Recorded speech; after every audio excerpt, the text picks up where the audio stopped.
Operation सिंदूर पर बोले PM Modi. प्रधानमंत्री नरेंद्र मोदी ने भारत के दो महानतम आध्यात्मिक और नैतिक नेताओं श्री नारायण गुरु और महात्मा गांधी के बीच ऐतिहासिक बातचीत के शताब्दी समारोह के उद्घाटन कार्यक्रम में हिस्सा लिया। इस दौरान पीएम मोदी ने ऑपरेशन सिंदूर का भी जिक्र किया। उन्होंने इस बात का भी जिक्र किया कि कैसे भारत ने 22 मिनट में दुश्मनों को घुटने टेकने पर मजबूर कर दिया। उन्होंने कहा कि दुनिया ने हाल ही में ये भी देखा कि भारत का सामर्थ्य क्या है। ऑपरेशन सिंदूर ने आतंकवाद के खिलाफ भारत की कठोर नीति को दुनिया के सामने स्पष्ट कर दिया है। हमने दिखा दिया है कि भारतीयों का खून बहाने वालों के लिए कोई भी ठिकाना सुरक्षित नहीं है।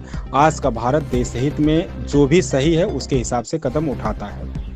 प्रधानमंत्री मोदी ने कहा, श्री नारायण गुरु के आदर्श पूरी मानवता के लिए बहुत बड़ी पूंजी है। जो लोग देश और समाज की सेवा के संकल्प पर काम करते हैं, श्री नारायण गुरु उनके लिए प्रकाश स्तंभ की तरह हैं। आप सभी जानते हैं कि समाज के शोषित, पीड़ित, वंचित वर्ग से मेरा क्या नाता है, और इसलिए आज भी जब मैं समाज के शोषित, पीड़ित, वंचित वर्ग के लिए निर्णय लेता हूं तो मैं गुरुदेव को जरूर याद करता हूं।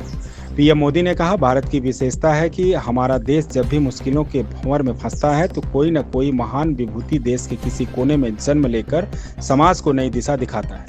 कोई समाज के आध्यात्मिक उत्थान के लिए काम करता है तो कोई सामाजिक क्षेत्र में समाज सुधारों को गति देता है। श्री नारायण गुरु ऐसे ही महान संत थे। तो हमने पिछले एक दशक में देश में इतनी बड़ी संख्या में नई आईआईटी, आईआईएम, एम्स जैसे संस्थान खोले हैं, जितने आजादी के बाद 60 वर्षों में नहीं खुले थे। इसके कारण आज उच्च शिक्षा में गरीब और वंचित युवाओं के लिए नए अवसर खुले हैं। बीते 10 साल में आदिवासी इलाकों में 400 से ज्यादा एकलव्य आवासीय स्कूल खुले गए हैं। जो जनजातीय समाज कई पीढ़ियों से शिक्षा से वंचित थे, उनके बच्चे अब आगे बढ़ रहे हैं। भाइयों बहनों, हमने शिक्षा को सीधे स्किल और अवसरों से जोड़ा है। स्किल इंडिया जैसे मिशन देश के युवाओं को आत्मनिर्भर बना रहे हैं। देश की औद्योगिक प्रगति, प्राइवेट सेक्टर में हो रहे बड़े रिफॉर्म्स, मुद्रा योजना, स्टैंड अप योजना, इन सबका भी सबसे बड़ा लाभ दलित, पिछड़ा और आदिवासी समाज को हो रहा है।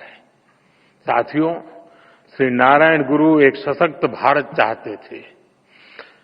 भारत के सशक्तिकरण के लिए हमें आर्थिक, सामाजिक और सैन्य हर पहलू में आगे रहना है।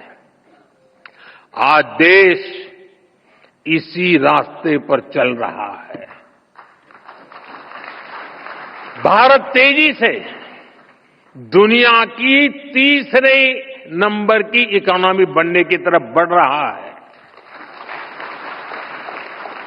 हाल में दुनिया ने ये भी देखा है कि भारत का सामर्थ्य क्या है। ऑपरेशन सिंदूर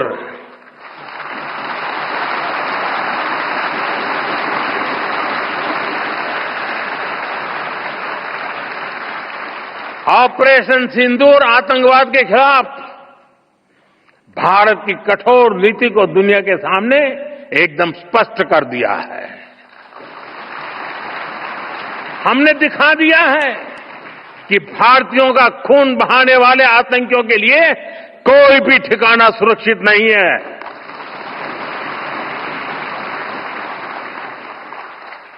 साथियों, आज का भारत देश हित में जो भी हो सकता है और जो भी सही है, उसके हिसाब से कदम उठाता है। आज सैन्य जरूरतों के लिए भी भारत की विदेशों पर निर्भरता लगातार कम हो रही है। हम डिफेंस सेक्टर में आत्मनिर्भर हो रहे हैं और इसका प्रभाव हमने ऑपरेशन सिंदूर के दौरान भी देखा है। हमारी सेनाओं ने भारत में बने हथियारों से दुश्मन को 22 मिनट में 22 मिनट में घुटने टेकने के लिए मजबूर कर दिया। मुझे विश्वास है आने वाले समय में मेड इन इंडिया हथियारों का डंका पूरी दुनिया में बजेगा।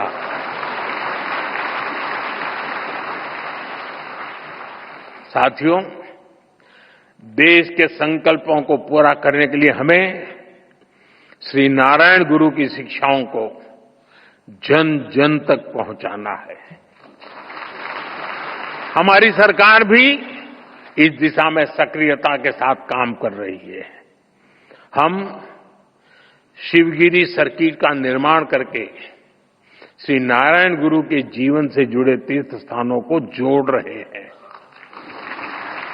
मुझे विश्वास है उनके आशीर्वाद, उनकी शिक्षाएं अमृतकाल की हमारी यात्रा में देश को रास्ता दिखाती रहेंगी।